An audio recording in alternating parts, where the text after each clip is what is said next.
Il y a 2 ans, j'ai rencontré Clara.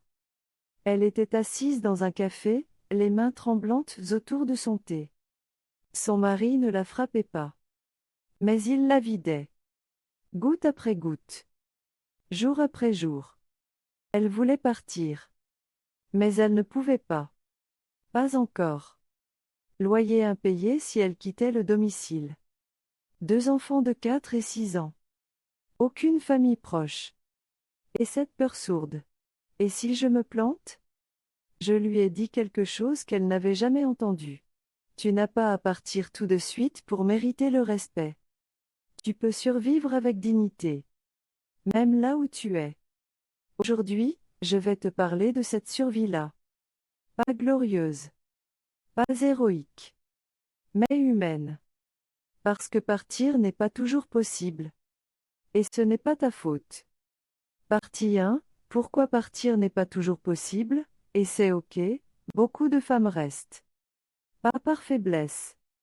Pas par amour aveugle. Mais par réalité. Réalité 1, l'isolement social. Il a coupé les ponts avec tes amis ES. Il a critiqué ta famille jusqu'à ce que tu arrêtes d'appeler. Aujourd'hui, tu n'as personne à qui dire, je pars demain. Héberge-moi.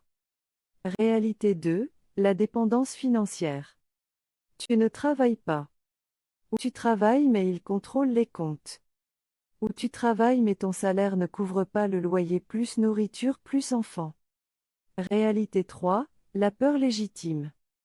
Il a dit, si tu pars, tu ne reverras plus les enfants. Il a dit, je te retrouverai où que tu ailles. Il a dit, tu ne survivras pas sans moi. Et tu as peur. Pas parce que tu es lâche. Mais parce que tu as vu sa colère. Tu as senti sa menace. Et tu protèges tes enfants avant tout.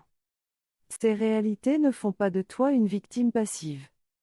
Elles font de toi une femme qui survit dans un système qui l'entrave. Et survivre n'est pas se résigner. C'est préparer son départ avec dignité. Partie 2, les 3 piliers de la protection émotionnelle. Pilier 1, l'espace sacré. Pas besoin de quitter la maison. Juste 20 minutes par jour. Dans la salle de bain, avec la porte fermée. Sur le balcon à l'aube. Même sous la couette avec des écouteurs. Un espace où ces mots ne t'atteignent pas. Où tu respires sans calculer sa réaction. Où tu existes sans demander la permission. Comment le créer? Étape 1, identifie un lieu physique dans ta maison où tu peux être seul. 15a. Étape 2, protège ce temps comme un rendez-vous médical impératif. Étape 3, dans cet espace, fais une seule chose qui te reconnecte à toi, respiration, musique douce, regarder par la fenêtre sans penser. Cet espace n'est pas un luxe. C'est ta bouée de sauvetage. Pilier 2, l'écriture secrète. Pas sur ton téléphone. Pas dans un carnet visible. Mais sur un papier que tu ranges dans un tiroir fermé à clé. Ou dans une boîte cachée au fond d'un placard. Écris ce que tu ressens vraiment. Ce que tu as envie de crier. Ce que tu mérites mais que tu n'oses pas demander. Exemple de phrase à écrire. Aujourd'hui, j'ai eu peur quand il a crié. Je mérite qu'on me parle sans mépris. Je suis fatigué de justifier mes émotions. Écrire n'est pas se venger. C'est vider ton esprit de ses empreintes. C'est rappeler à ton cerveau. Ma réalité existe. Même si personne ne la voit. Pilier 3, la parole de confiance 1 fois par semaine. Pas tous les jours. Pas pour ressasser à l'infini. Mais pour entendre ta propre voix dire à voix haute, ce n'est pas normal.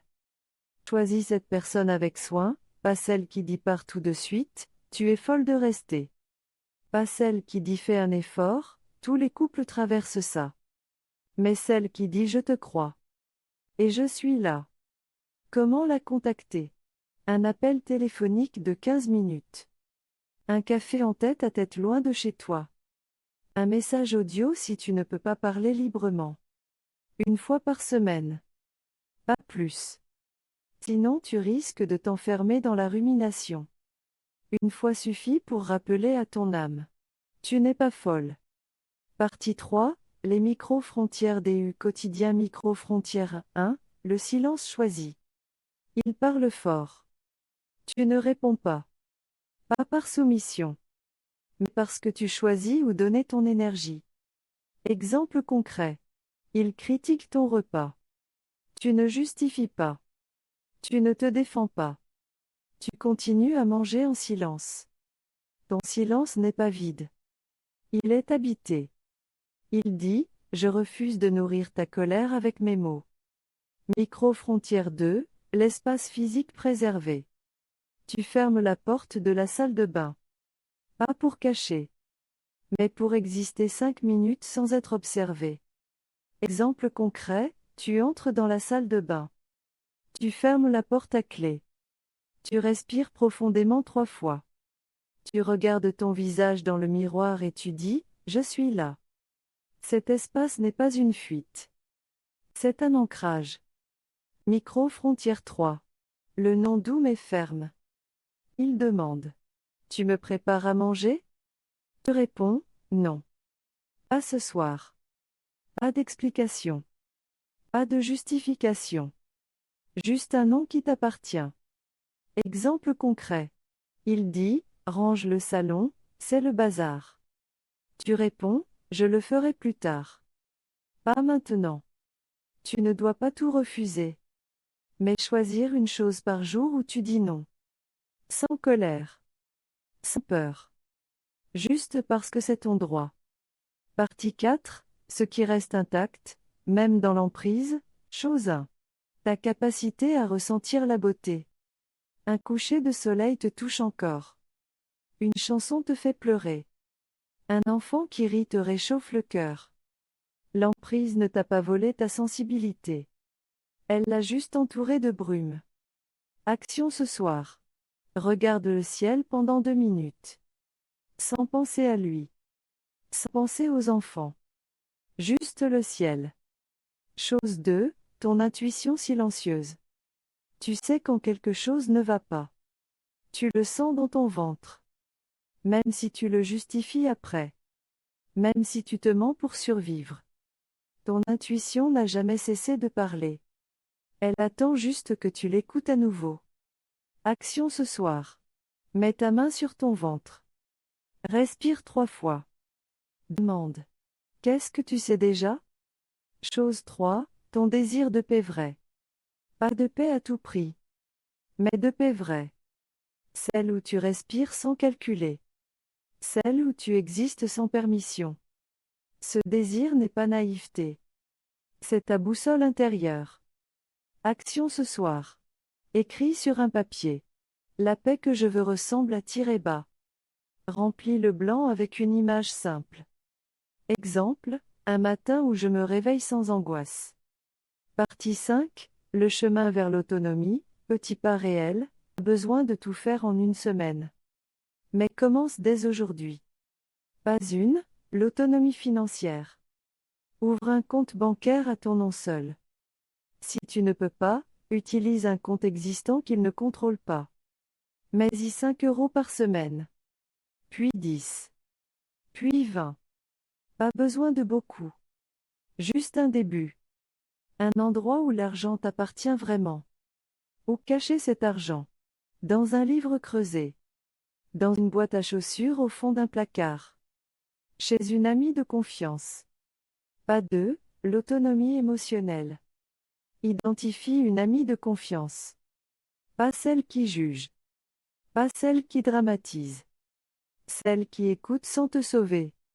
Envoie-lui un message cette semaine. J'ai besoin de parler. Pas de conseils.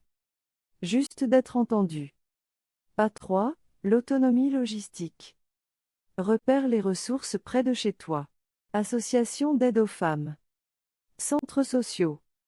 Numéro d'urgence spécialisé. Tu n'as pas besoin de les appeler maintenant. Mais sache qu'elles existent. Écris leurs coordonnées sur un papier. Range-le dans ton portefeuille.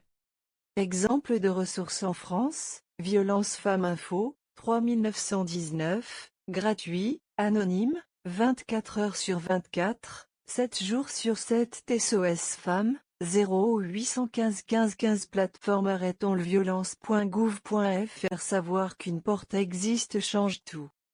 Même si tu ne l'ouvres pas tout de suite. Ce que personne ne te dit sur Survivre Vérité 1, tu peux rester et garder ta dignité. Partir n'est pas le seul acte de courage. Parfois, rester avec des limites claires est aussi courageux. L'important n'est pas le choix. L'important est de ne pas te trahir dans ce choix. Vérité 2, chaque micro-frontière compte. Tu penses, à quoi ça sert de fermer la porte de la salle de bain? Ça sert à rappeler à ton corps. J'existe encore. Et ce rappel, jour après jour, construit la force pour partir un jour. Vérité 3, tu n'es pas responsable de sa transformation. Tu ne peux pas le sauver. Tu ne peux pas le changer. Tu ne peux pas porter son travail de guérison. Ton seul travail, te protéger. Protéger tes enfants. Et préparer ton chemin vers la lumière. Rituel de ce soir, la liste des 3 intacts. Prends un papier. Écris. 1. Aujourd'hui, j'ai ressenti de la beauté quand tirer bas. 2. Mon intuition m'a parlé quand tirer bas. 3. J'ai désiré la paix quand tirer bas. Remplis les blancs avec des moments réels de ta journée. Même infime. Même passé inaperçu. Range cette liste dans ton tiroir secret. Relis-la chaque soir pendant 7 jours. Ce rituel n'est pas magique. Mais il rappelle à ton cerveau. Tout n'est pas brisé. Certaines parties de toi résistent. Et elles te guideront vers la sortie. Conclusion, survivre n'est pas se résigner. C'est préparer son départ avec dignité. Tu n'es pas folle. Tu n'es pas méchante. Tu n'es pas exigeante. Tu es une femme qui mérite de respirer sans calculer la réaction de l'autre. Aujourd'hui, choisis un pilier de la partie 2. Mets-le en pratique ce soir. Pas demain.